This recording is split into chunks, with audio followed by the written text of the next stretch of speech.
Durante décadas, la colonia Sacamil en Mexicanos ha sido asociada a la violencia y la marginalidad.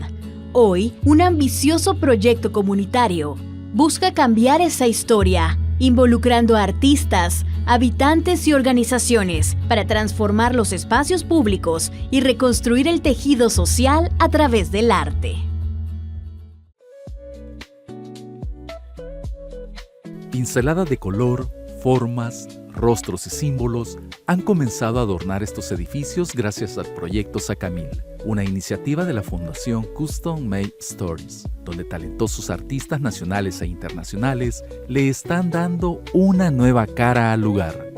El objetivo central del proyecto es crear un museo al aire libre a través de arte, paisajismo y arquitectura para impulsar la economía local a través de turismo de barrio. Regalar una nueva Sacamil, un nuevo lugar a la gente que vive aquí, que los jóvenes, los niños puedan crecer en un entorno que les favorezca el bienestar, la salud mental y emocional.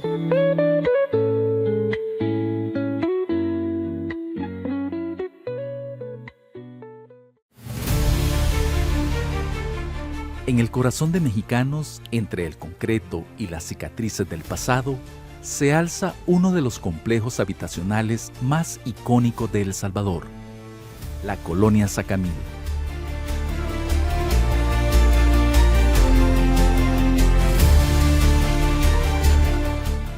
Este complejo habitacional nació como un proyecto de vivienda impulsado por el Instituto de Vivienda Urbana en los años 70. Rápidamente se convirtió en un símbolo del desarrollo urbano de la época.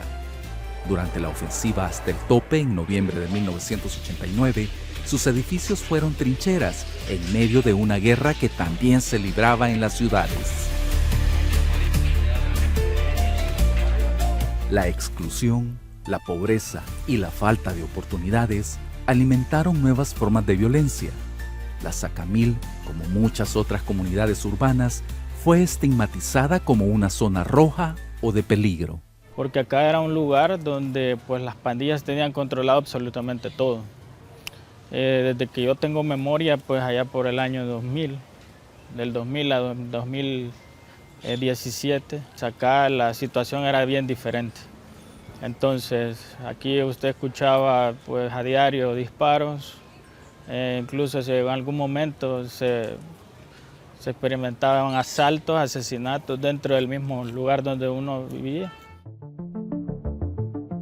Yo tengo básicamente unos 27, 28 años de vivir acá, en la Sacamil, justo en esta zona. Ahora, a un año de que va el proyecto, hay un contexto social un poco más estable en cuanto a lo peligroso de la zona, ¿verdad? Ya no se siente aquel miedo de salir noche y pensar de que me voy a quedar sin mis pertenencias o que me van a venir y me van a parar, o de traer amigos y que los van a detener. Empezamos este proyecto en enero de 2024. Lo que yo percibo personalmente es que la comunidad empezó a tener una mayor confianza en sí misma, en sus vecinos, en nosotros. Vino la alcaldía a destapar los tragantes, a poner lámparas, algo que no sucedió por 20, 25 años. Entonces es como plantar una semilla que permita a la gente de abrirse otra vez al cambio, al futuro, a sus vecinos, a su familia. Es un punto estratégico ya que es una zona de muchos habitantes, de edificios que sirven como lienzos enormes. Los edificios tienen una medida de casi 13 metros. Es un punto estratégico porque hay hospital, está el seguro social, tenemos 2 centros comerciales, tenemos escuelas, hay mercados, hay todo lo que sea necesario para un buen desarrollo de una comunidad. Digamos, la respuesta por la mayoría es positiva, varía mucho por edad y por intereses.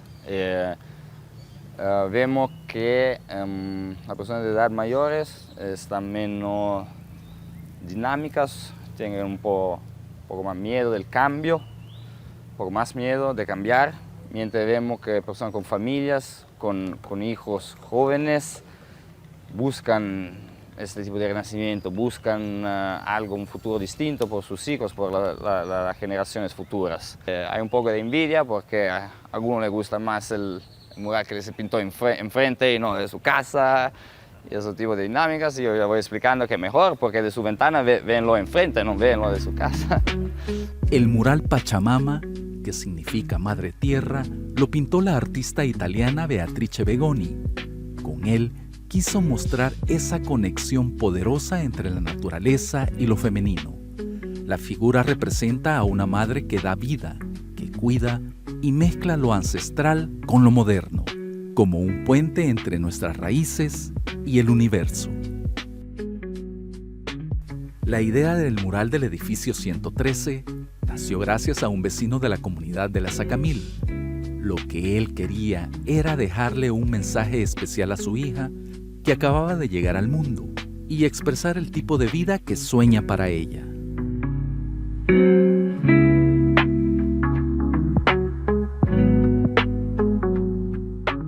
Esta obra fue concebida para generar un poco de conciencia también, debido a que en esta zona existen fosas, ¿verdad?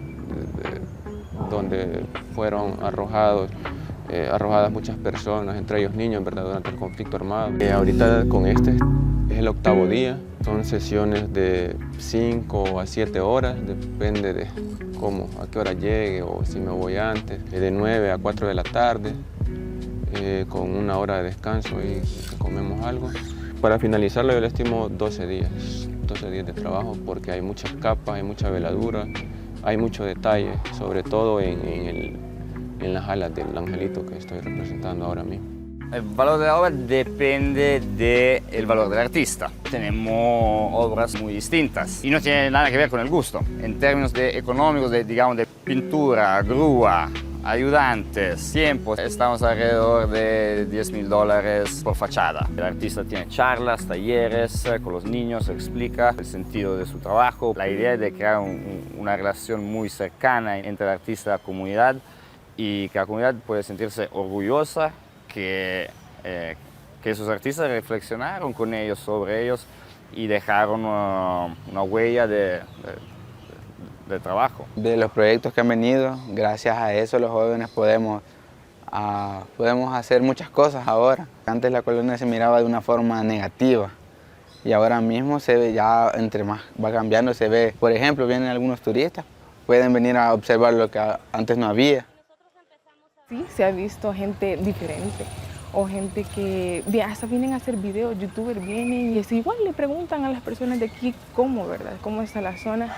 Sí, se han visto diferentes tipos de personas. Podría ser que más adelante que se da a conocer más, todavía del más el boom, ¿verdad? Sobre los más proyectos que tienen, puede ser que aún suba más la constancia de personas.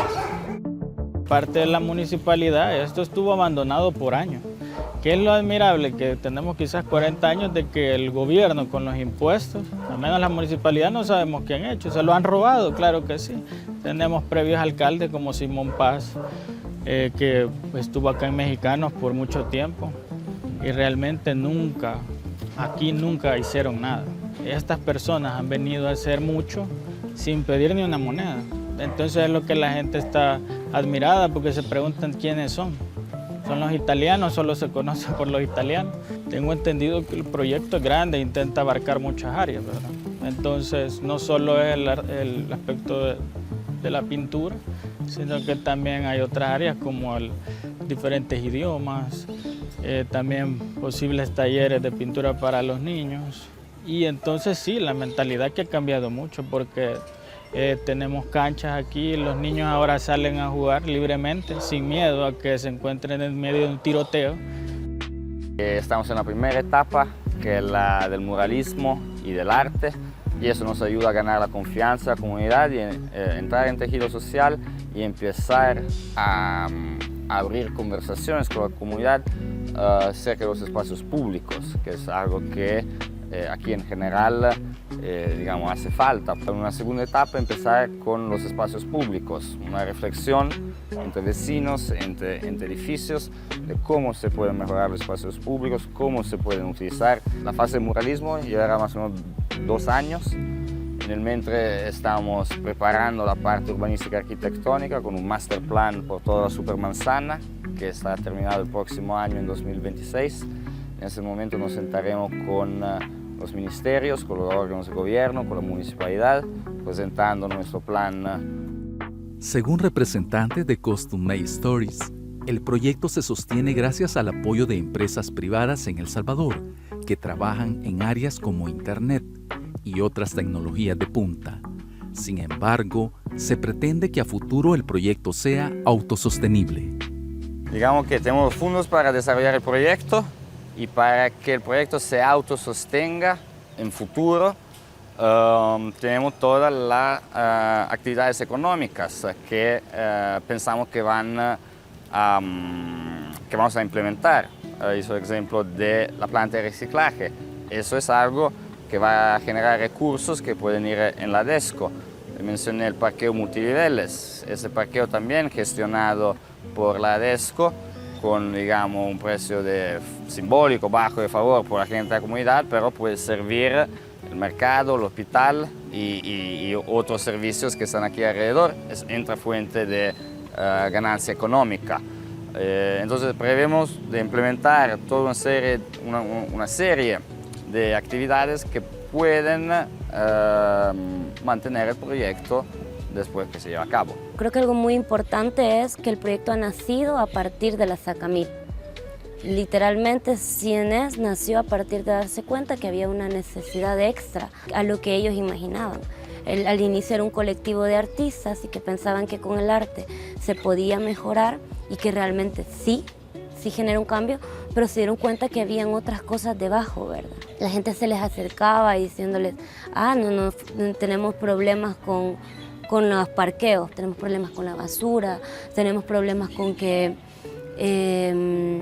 los pasamanos no funcionan, que los techos ya están como con una necesidad de restaurarse, entre otras cosas, ¿verdad? Ahorita los pasamanos ya están completamente realizados, solo hay un par que no se han tocado a partir de cómo es la estructura de los edificios, pero se van a intervenir, ¿verdad? Ya viendo desde el punto de vista de un arquitecto, se va a buscar rescatar espacios que hayan puntos de relacionarse con la gente. Necesidades hay muchas, ¿verdad? Pero las más principales, las que se escuchan más, serían la zona de los parqueos, el área de las zonas verdes que, como yo, que tengo mi negocio y que lo tenemos desde hace 30 años que mis papás tienen de vivir aquí. Sí es una zona verde en la cual es de tránsito de personas, ¿verdad? De la cual nosotros vivimos de ahí hoy actualmente. La otra necesidad sería el depósito de las basuras, dónde poner la basura, porque por el momento está en el parque donde juegan niños. Veo 40 edificios completamente pintados, inmersos en un parque verde, con espacios de socialización, de deporte, de descanso, de cultura.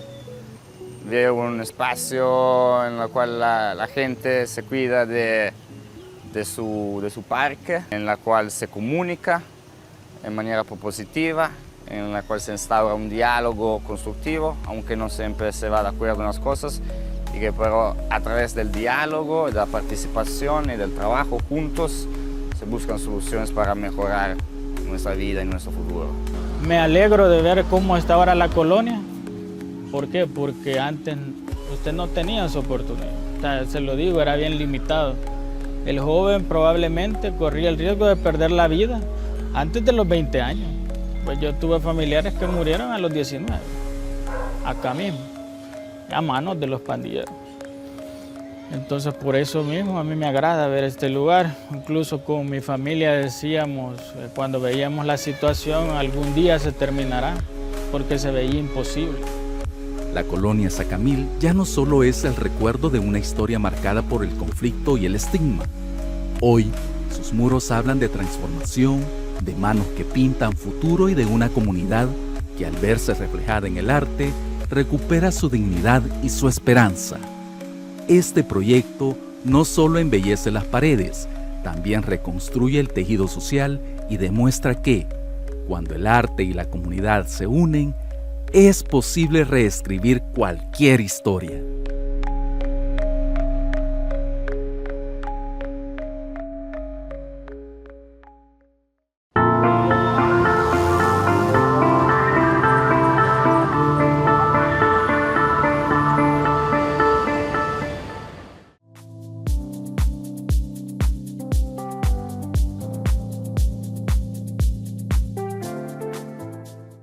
seguridad sin pan. Prefiero que me llamen dictador. En el discurso del 1 de junio con el que cerró su 6º año al frente del Ejecutivo, Nayib Bukele pronunció esa frase con plena conciencia de su efecto, planteando un desafío que busca consolidar su dominio sobre la narrativa. Y para reforzar el pilar en el que ha sostenido buena parte de su mandato, la seguridad, añadió, prefiero que me llamen dictador a ver cómo matan a los salvadoreños en las calles. Sin embargo, la estabilidad prometida bajo esa premisa tiene límites, y uno de los más importantes es la situación económica de las familias. Mientras el gobierno refuerza su control con propaganda y represión, la vida cotidiana de una gran parte de la población salvadoreña se hunde en la precariedad. Los precios han aumentado sin freno, los salarios no alcanzan, el empleo formal escasea y la deuda pública sigue creciendo. Sobrevivir se ha convertido en la preocupación central de miles de hogares. Esta realidad no es solo una percepción, sino una tendencia marcada en la opinión ciudadana. Los estudios realizados por el Instituto Universitario de Opinión Pública de la UCA entre marzo de 2023 y diciembre de 2024 registraron que la preocupación por la delincuencia, que alguna vez dominó el discurso social, cayó de 15.2% al 1.7%, convirtiéndose la economía en la nueva prioridad, con un aumento del 63.4% al 75.8% en el mismo periodo. Así, la narrativa oficial enfrenta el desafío de un país donde 3 de 4 personas afirman que su mayor preocupación ya no es la inseguridad, sino la falta de dinero. Además, al cierre de 2024, la mitad de la población opinó que la pobreza en El Salvador se mantiene igual que en 2023, mientras que el porcentaje de los que afirman que ha aumentado pasó del 24% al 26.9%, según datos del UDOP. La retórica del poder poco puede frente a una economía en crisis. Cuando el precio de la canasta básica es inaccesible para las mayorías, cuando el salario mínimo no alcanza para cubrir necesidades esenciales y cuando la incertidumbre es el único futuro que se vislumbra para la juventud, las promesas de estabilidad poco logran. Ninguna administración puede sostener indefinidamente su arraigo popular cuando la mayoría de la población lucha a diario por subsistir. La pregunta inevitable es cuánto tiempo más podrá el discurso sostenerse sobre la seguridad cuando la economía se hunde por el aumento de la pobreza y el desgaste de las condiciones de vida de los hogares. Bukele dice preferir que lo llamen dictador. Difícilmente su nuevo golpe retórico tiene gracia para la gente que estira sus ingresos y pasa angustias para llegar a fin de mes. El hambre no se alivia con mano dura y arbitrariedad.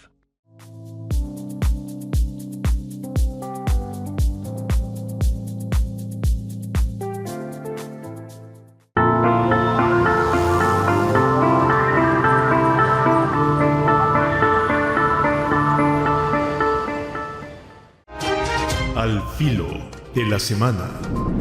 Análisis de temas nacionales e internacionales con un enfoque diferente. José María Tojeira, al filo de la semana. Qué gusto estar una semana más con ustedes, una alegría y más en este tiempo para nosotros los cristianos de Pentecostés. El Espíritu de Jesucristo nos llena de su alegría, de su fuerza y de su anhelo por la verdad, la justicia y la paz. Vamos a empezar hablando de los detenidos famosos y también los detenidos anónimos, ¿verdad? Es decir, los encarcelados. Miren, yo creo que hay como claridad en que algo está fallando en el sistema, ¿verdad? Es decir, los detenidos por pensamiento crítico no tienen el perfil de delincuentes y se les trata de un modo pésimo, ¿verdad? Es decir, hace sospechar de la justicia, ¿verdad? Es decir, hay mucha gente que critica directamente a los jueces como corruptos a causa de este tipo de detenciones. Yo creo que un país que no confía en su sistema de justicia es un país que puede arruinarse pronto, ¿verdad? Es decir, la justicia debe ser independiente. Miren, en Estados Unidos hay problemas, ¿verdad? Es decir, y todos vemos, por ejemplo, con los migrantes, el comportamiento de Trump.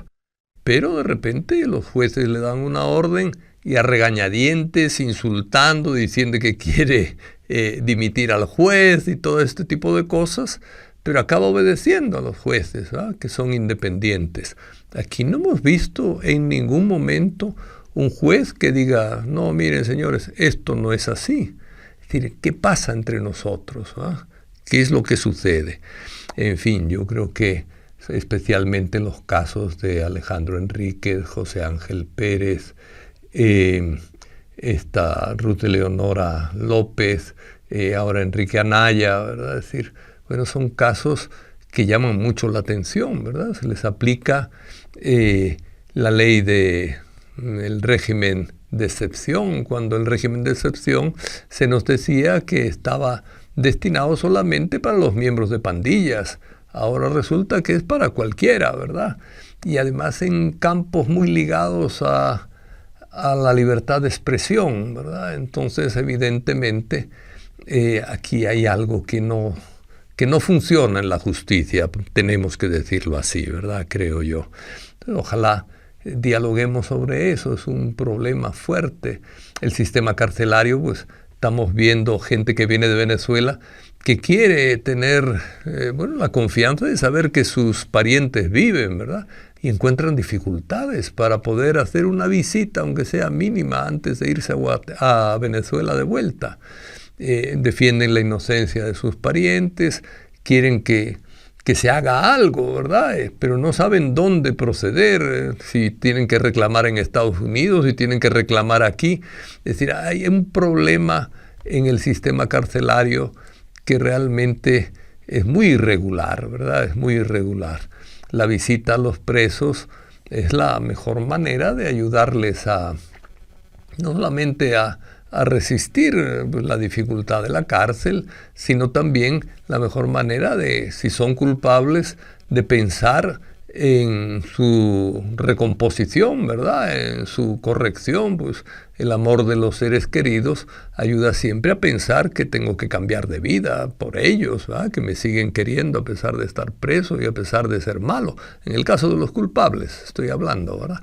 Entonces, prohibir la visita, y si aún encima son inocentes o gozan de la presunción de inocencia porque no han sido condenados en ningún juicio, prohibir la presencia de familiares es absurdo, ¿verdad? Es decir, es algo inhumano, podríamos decir, ¿verdad? Entonces, ojalá este tema lo reflexionemos con paz, ¿verdad? Es decir, sin poner alternativas, ¿qué es esto o la muerte en las calles? ¿O es esto o...? No, busquemos, tenemos capacidad para superar los problemas y buscar modos inteligentes de arreglar las cosas respetando el derecho de las personas, ¿verdad? Estamos agarrando mala fama en el mundo en que vivimos. No se puede decir que es problema de Soros, ¿verdad?, o problema del mundo global, del globalismo en el mundo, etcétera. No, hay problemas reales. Reconocerlos es básico. Los obispos mencionaron esos problemas y piden que el país dialogue sobre eso, ¿verdad? Es decir, es como muy importante el enfrentar estos problemas. También otro de los temas importantes, es de fuera, ¿verdad? Pero sí, yo creo que es importante reflexionar la guerra de Israel contra, sobre todo, la Franja de Gaza, ¿verdad?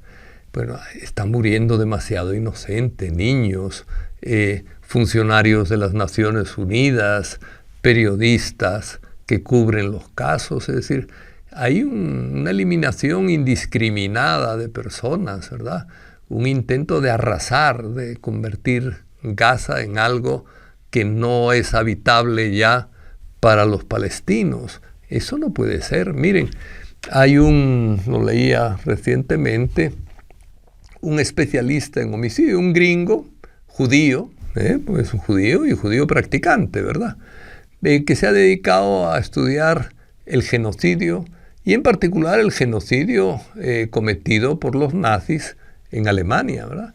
Él es de los fundadores y de los que cuidan y protegen los museos del genocidio en Estados Unidos, ¿verdad? Es muy importante para agarrar conciencia contra el genocidio. Es, como digo, un intelectual dedicado a la investigación histórica de genocidios y especialmente del genocidio contra los judíos, ¿verdad? Y este hombre, siendo judío, siendo especialista en genocidio, acaba de decir, yo hasta 2024 me parecía exagerado lo que decían de que lo que hacen el ejército israelí es un acto de genocidio, ¿verdad? Y las autoridades israelíes. Pero ahora, a partir del 24, viendo la destrucción sistemática, el intento de sacar de la población a como dé lugar, matando, provocando hambre, etc. Es decir, ahora sí creo que se está cometiendo el delito de genocidio. Es un judío el que lo dice, ¿verdad? Es decir, yo creo que en el mundo no podemos conformarnos con que eso pasa lejos, ¿verdad? Es decir, el delito de exterminio de personas es algo que debe indignarnos. Lo hagan en Rusia cuando lo hicieron las purgas de Stalin famosas, que fueron millonarias en vidas, ¿verdad? Es decir, la masacre provocada por los nazis contra judíos, gitanos, etc. Bueno, es decir, son cosas que no se deben repetir, que deben tocar nuestra conciencia humana, cristiana también. Y yo creo que ahí tenemos que por lo menos expresar nuestra opinión, ¿no? Yo creo que se vea que los que realmente tenemos principios de humanidad estamos contra la guerra cometida en Gaza. Claro que estamos también contra la muerte de mil y pico personas que causó Hamás, ¿verdad? En Israel. Claro que condenamos eso, pero pagar con 50.000 muertos, 1.000 que ocasionaron los otros, es muy desproporcionado, ¿verdad? Es decir, uno puede entender una lucha por la seguridad de Israel y que no se repita esta realidad de 1.000 y 1.200 muertos, creo que fueron. Pero, evidentemente, es decir, el querer eliminar a toda una población considerando enemigos a los niños, a las mujeres, a los ancianos, eso no puede ser, no es una respuesta proporcional al daño recibido.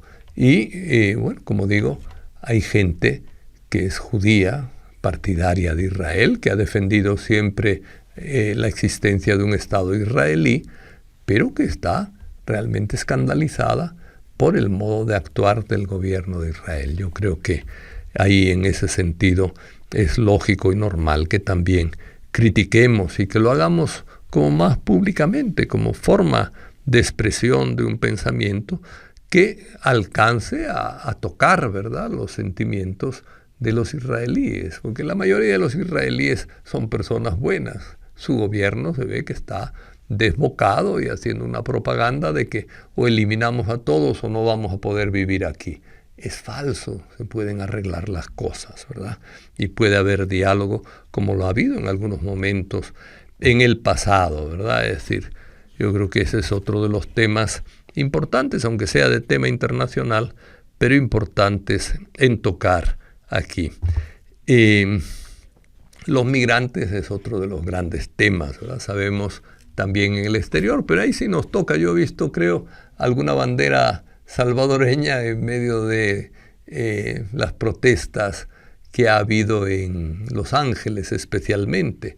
Es fruto también de una política pervertida y absurda, ¿verdad? Es decir, desde el principio Trump estaba diciendo que hay que eliminar, hay que sacar a todos los migrantes, nos invaden locos, criminales, etc.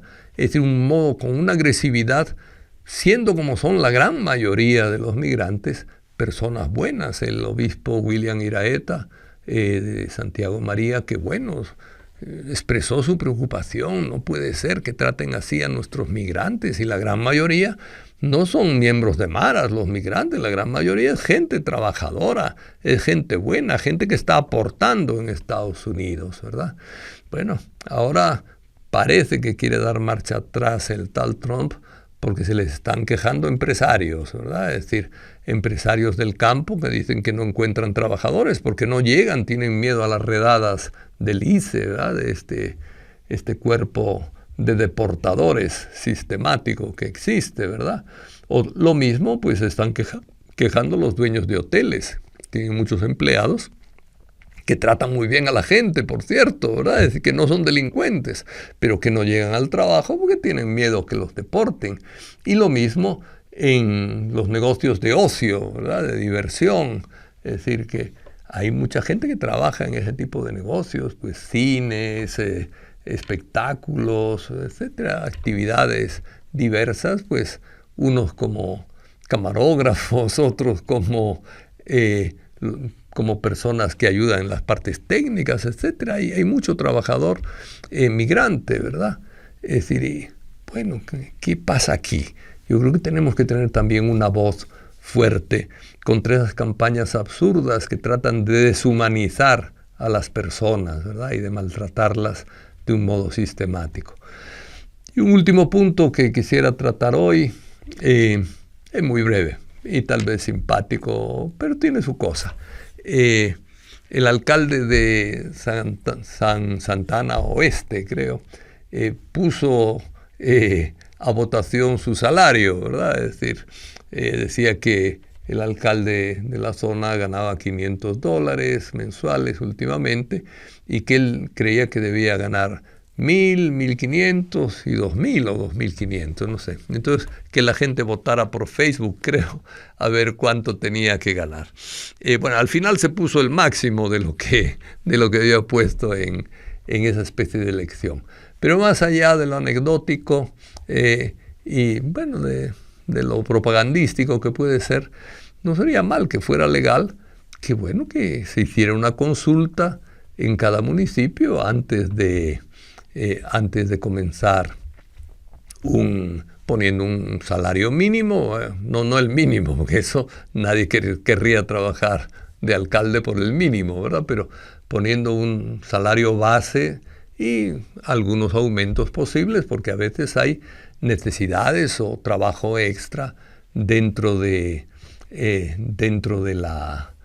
municipio, ¿verdad? Y ponerlo a discusión de la gente, ¿verdad? Es decir, bueno, el salario básico vamos a poner por caso que fueran $800, ¿verdad? Es decir, en municipios pequeños, vamos a poner un municipio pequeño, $800, pero que la gente pudiera decir, a partir de esto, ¿cuánto piensan?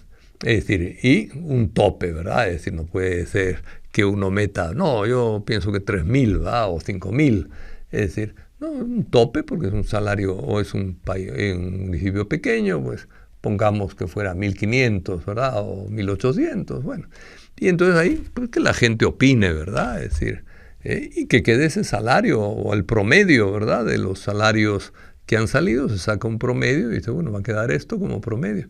Es un acto de transparencia y un acto, yo creo que positivo. Ojalá más alcaldes hicieran eso, pero lo hicieran bien, ¿verdad? Es decir, porque claro, si pones 3 salarios o 4, ¿verdad? Y optas siempre al final por el más alto y dices, no, es que la gente me dijo que el más alto, ¿verdad? Pero la gente queda un poco desconfiada, pero hacerlo con seriedad sí pudiera ser una buena cosa, porque los alcaldes necesitan hablar con su pueblo y el pueblo necesita también confiar en los alcaldes y pedirles cuentas después de lo que hacen, ¿verdad? Y bueno, esto sería por hoy. Hemos tocado pocos temas, pero yo creo que importantes, ¿verdad? Este tema de los detenidos, el tema de la guerra de Israel y Gaza y el tema de los migrantes, que son temas importantes para nuestra propia historia, nuestra propia mentalidad salvadoreña, para, bueno, también reflexionar sobre el futuro del Salvador y lo que queremos para El Salvador. Al filo de la semana. Análisis de temas nacionales e internacionales con un enfoque diferente. José María Tojeira, al filo de la semana.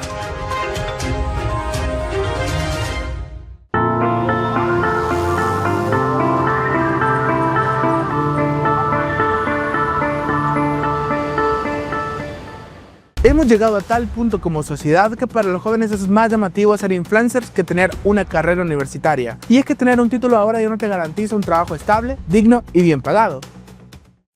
Y redes sociales como TikTok no han hecho más que hacerles creer esa falacia de que cualquiera puede ser influencer. No me toques que soy famosa. Y aunque este tema puede parecer gracioso para algunos, no hace más que revelar la grave crisis económica y la poca seguridad de un futuro digno que tenemos como juventud. Así que no hay que tomárnoslo a la ligera. Veamos por qué. Basta con entrar a TikTok Live para ver cuántas personas están ahí, dedicando muchas horas de su vida por algunos regalos y donaciones, en lugar de utilizar esas horas en estudiar o hacer algo más productivo. Ojo, yo no es que esté en contra del tiempo de ocio, o sea, de perder el tiempo. Pero es que estas personas no lo ven así. Lo ven como una manera genuina de ganar dinero. Pero a ver, retrocedamos un poco. La pandemia vino a darnos un giro de 180 grados en muchos aspectos, pero especialmente en el de educación. La manera de aprender y de enseñar cambió por completo. De hecho, según el Ministerio de Educación, Ciencia y Tecnología, comparando el año 2018 con el año 2022, se inscribieron a las escuelas 179.665 estudiantes menos. Y entre 2023 y 2024 se estima que aproximadamente 20.000 niños dejaron sus estudios. Esto según lo comentó el Sindicato de Maestras y Maestros de la Educación Pública en El Salvador. Y es que claro, no es motivante estudiar cuando ves como muchos profesionales cada año tienen que salir del país si quieren trabajar de lo que estudiaron, o quedarse acá para pasar años luchando para poder ejercer la carrera que estudiaron en un trabajo que les paga apenas lo suficiente para que puedan subsistir. Pero es que está difícil. El año pasado se registró que 42.5% de los salvadoreños no tenían un trabajo formal. Y según datos de la UES, el año pasado se graduaron 5.694 estudiantes, solo de la UES. ¿Y las demás universidades cuántas habrán sido? Todos ellos habrán conseguido trabajo. Y sí, honestamente no todos quieren ser influencers, pero sí es cierto que muchos optan por emprender o por irse del país. Pero la verdad que no se puede ocultar es que hay un problema grave. Pero ustedes, ¿cuál consideran que podría ser la solución? Ya saben que si les gusta esta clase de contenidos pueden seguirnos en todas nuestras redes sociales. Aparecemos como Audiovisuales UCA. Y no se pierdan del programa la siguiente semana. En el video anterior hablamos de cómo a partir de tus ingresos se define si sos pobre, clase media, entre otros. Por si todavía no lo has visto, está en nuestro perfil. Pero dejamos pendiente otra cosa, y es que como decíamos, la pobreza también significa tener carencias o privaciones. En este sentido, el Banco Mundial agrega la pobreza multidimensional. Es decir, puedes ganar bien, pero no tener otras necesidades básicas que por ende implican un costo. Y ya que la pobreza monetaria se mide con base a tus ingresos o de lo que ganas, la pobreza multidimensional se mide a partir de lo que no tenés, es decir, tus privaciones o carencias. La pobreza multidimensional abarca 20 privaciones que están divididas en 5 dimensiones que son fundamentales para el bienestar de una persona. Por ejemplo, la educación. Esto no solo se refiere a si estudias o no, sino cómo es el acceso a esta educación y hasta qué nivel educativo ha alcanzado la persona, entre otras cosas. Vivienda. Acá se ve, por ejemplo, si tu casa es propia o si es alquilada. Además, en qué condiciones se encuentra, sus materiales y si viven muchas personas en esta. El empleo y la seguridad social. Se evalúan los empleos que tienen las personas, por ejemplo, si es formal o informal, si tienen seguro y AFP o si en dado caso no tienen empleo. También se evalúan la salud, los servicios básicos y la seguridad alimentaria. Acá entran cosas como si tienen acceso al agua potable, a electricidad o si tienen comida suficiente. Y el último de los 5, la calidad del hábitat. Por ejemplo, si el lugar donde vives es propenso a inseguridad, contaminación o a desastres naturales. Según el Banco Mundial, un hogar es multidimensionalmente pobre si carece de al menos 7 de las privaciones que están dentro de las 5 dimensiones que te mencioné. Quiere decir que puedes ganar $20 al día, es decir, ganar más que una persona calificada como pobre, pero carecer de servicios como acceso a la salud, a la educación, casa propia o estar expuesto a la inseguridad alimentaria. Por ende, estar dentro de la pobreza multidimensional. En El Salvador es cada vez más probable caer en la pobreza y cada vez más difícil salir de ella. Según cifras oficiales, en 2023 1.9 millones de personas vivían en hogares pobres y 600.000 de estas personas vivían en hogares extremadamente pobres. También un 25% de la población se encuentra en pobreza multidimensional y aproximadamente el 40% de la población es vulnerable a la pobreza, es decir, están encima de la línea de pobreza, pero pueden caer en ella en cualquier momento. El hecho de que muchas personas puedan caer en pobreza debido a posibles crisis demuestra la falta de acciones encaminadas a la reducción de la pobreza y a la atención de poblaciones vulnerables. Por todo esto, el Banco Mundial recomienda mejorar los sistemas de protección social, como la implementación de programas de ayuda que beneficien a los sectores más vulnerables, mejorar los empleos e invertir en el desarrollo humano como la la educación. ¿Qué opinas sobre este tema? Si querés enterarte de más contenido como este, búscanos en todas nuestras redes sociales como Audiovisuales UCA y no te pierdas el próximo programa. En ese momento sí, cargó el fusil y se lo pone en la cabeza. Que no grabes, hijo de... Y le dijo la gran palabra. Y si no querés quedar aquí, va ahí. Y en ese, chica, se cortó totalmente. Bajamos la cámara y todo. Y así que no. A la buena, va.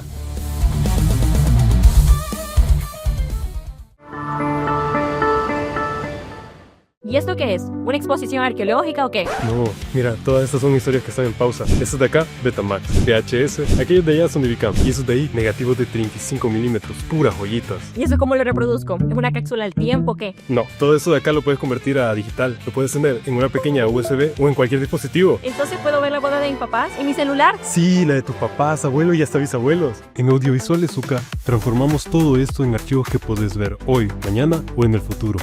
Digitalizamos tus recuerdos para que vivan por siempre.